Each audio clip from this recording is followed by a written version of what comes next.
Thank you, Alicia.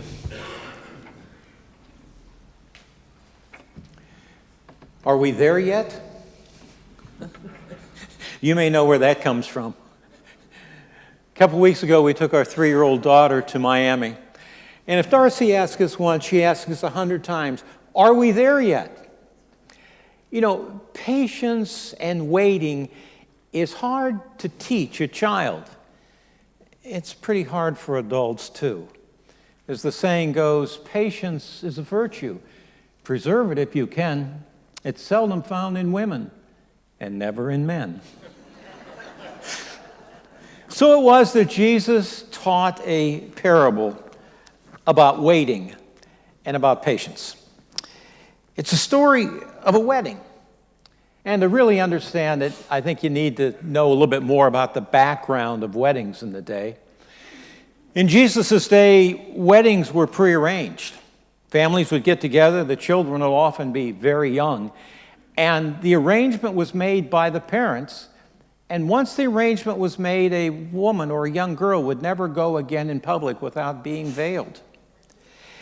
Because of the arrangement that didn't add a whole lot of zest to dating or the courtship, and so to add some excitement to the day of the wedding, the tradition was that the bride would be in her home and she would gather together her closest friends. That's the tradition of the bridesmaids. And they would wait together for the groom. Now the groom would get his buddies, the groomsmen, and they would come to the bride's house. Once they entered the bride's house, there would be a wedding and there would be a banquet. But the twist to add some excitement was the groom never told them what time he was going to come. And he would try to trick his bride. He would come either early or he would come very late. The only obligation was he had to send an announcement, and somebody would run through the village, all around the village, telling everybody, the bridegroom is coming, the groomsman is coming, the groomsman is coming, and so everybody could go to the house and the banquet, the service would begin. But once the groomsman came, the door was shut and it was locked. Now the twist to this story is that there are 10 bridesmaids, and 5 of them figure, okay, he's liable to try to trick us. He's liable to come really late. So they bring extra oil for their lamps so that they will be ready. The other 5 bridesmaids don't think ahead. They're not prepared, and they run out. Are we there yet? No, not yet, because nobody knows when the groom is going to come. Now, what the story's about is that we're waiting, not waiting to retire or waiting for a stock market correction. We're waiting ultimately and finally to meet God, to give an accounting of our lives. Now, at first blush, as you heard Alicia read that, you might think, come on, bridesmaids. You brought extra oil, you prepared, you thought ahead. Why don't you just give the others some of the oil? But think about it. There are some things that you can't give to somebody even if you wanted to. And you can't give somebody your preparation. Let's say you've not taken care of your health. For the last several years, you eat whatever you want, and you don't take care to exercise or anything, and you start falling apart, and you say to a friend, hey, you've been sensible, your health is good, can I borrow some of your good health? Doesn't work. Or you spent your life so involved in your career that you missed out on your children and the events of their life as they grew up. And so someday you realize what you missed and you turn to a friend and say, hey, you were there for your kids, can I borrow some of your quality time? Some things you just can't borrow. You've got to take care of them yourself. And one of them is our relationship to God. So my question to you and to me, on a daily basis, how much attention do we give to our faith? How aware are we, day in and day out, that we live in the presence of God? How often do we simply pause to say, thank you? We're aware that devout Muslims pray 5 times a day. Now, in that tradition, the prayer isn't that important. What is important is that even though it's oftentimes inconvenient, 5 times a day you pause to give gratitude to God. 5 times a day you remind yourself, God is God and I am not. Thank you.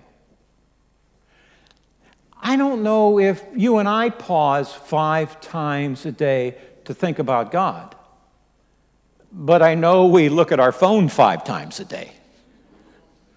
What would happen if on our phone, that front page, it would say, remember, you are a child of God. Give thanks. So that at least every time we looked at our phone, we were reminded of who we are.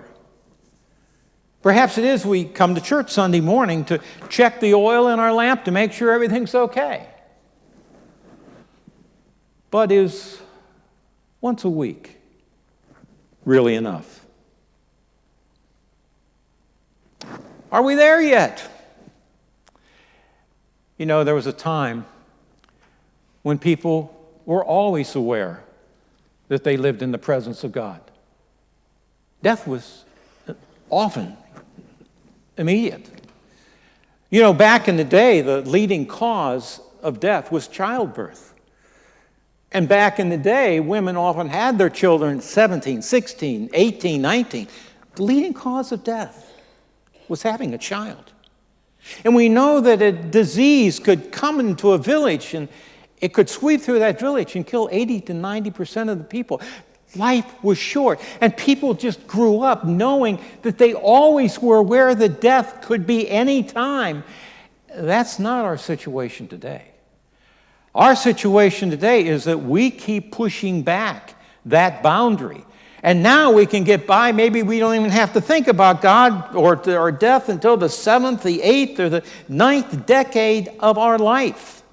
I think we're the first generation ever to say, if I die, this is my plan. If I die? I mean, we actually talk like that. Because it's just not immediate. It's not part of our consciousness until it is. So the question to you and to me is, are we ready? Someday the bridegroom will come. It'll be a time of joy.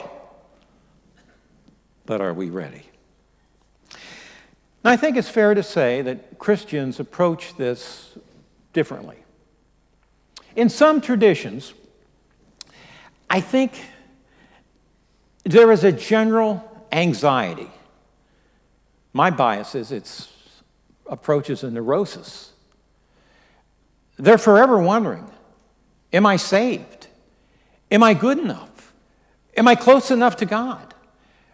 They come to church Sunday morning and Sunday night and Wednesday night, and even that's not enough. They're often concerned that they may be leaking oil, so every spring they have a revival just to give them some more oil because they live almost with a sense of fear that they won't make it, that they're not good enough. Now, we look at that tradition and we say, you know, that's not where we are. It's a tradition that teaches people that the most important question in your life is this.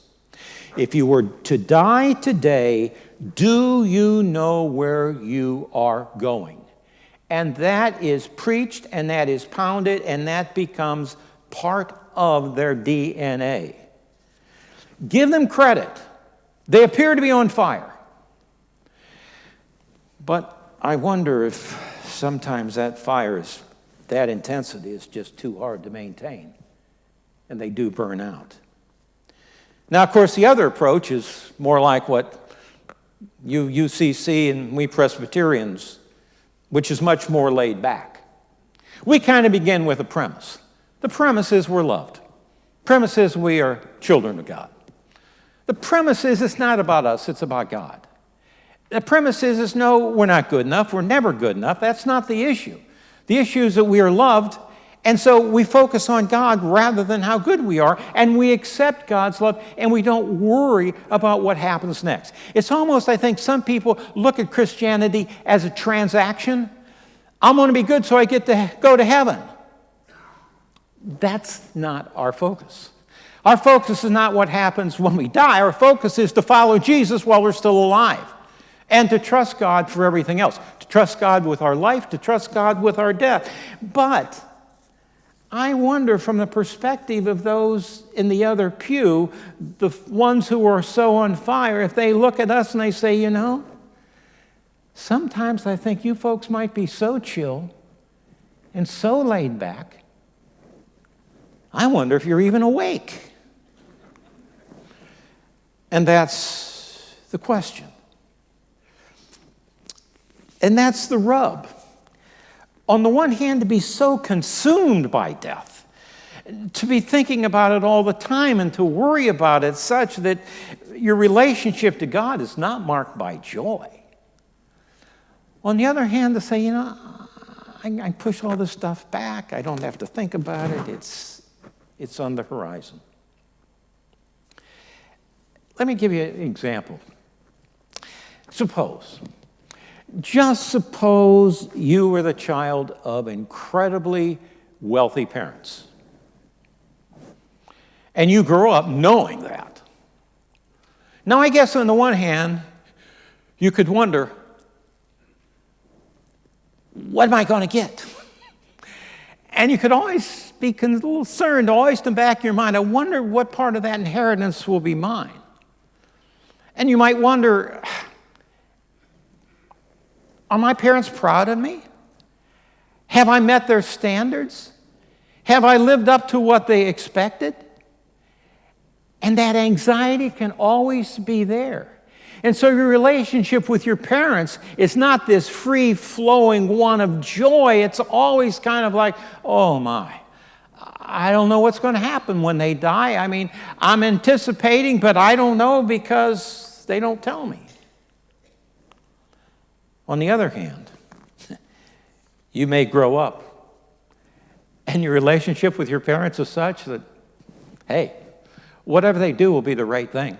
I love my parents. If I need it, it'll be there. If I don't need it, maybe it'll all go to charity. I don't know. But my parents love me, and they will do what is right by me. I don't worry about it. It's not an issue. My relationship with my parents is absolutely not based on an inheritance. And so my relation is one of give and take. It's a relationship of joy, or it's a relationship in which you pretty much keep them at arm's length. You call them at Christmas and on their birthdays, and Mother's Day, Father's Day, but there's really not a relationship there because you haven't nurtured it. You haven't paid any attention to it. When you tend to the oil in your lamp, when you're concerned about your relationship with God, and when it becomes part of your consciousness, Jesus says you're wise. When you don't think about it, push it away, dismiss it, say I'll catch up with it later, Jesus says you are foolish. Now, I'd like to end on a personal note. I think people in the pew sometimes ask, I know I do, why do ministers preach particular sermons? Why am I preaching on this sermon about wise and foolish bridesmaids today? Now, sometimes it is that pastors use what's called a lectionary. A lectionary is a prescribed set of readings, so that in a 3-year cycle, you would hear all of the great themes of the church.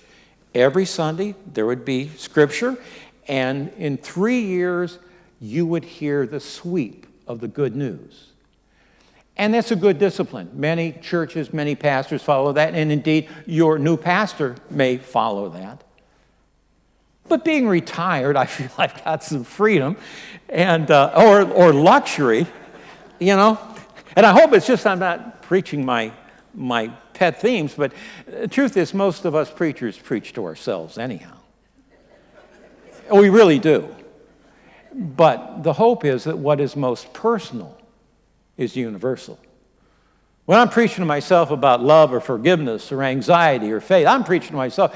But you're all listening because I think we're all together. So this sermon is based on an experience I had this past week.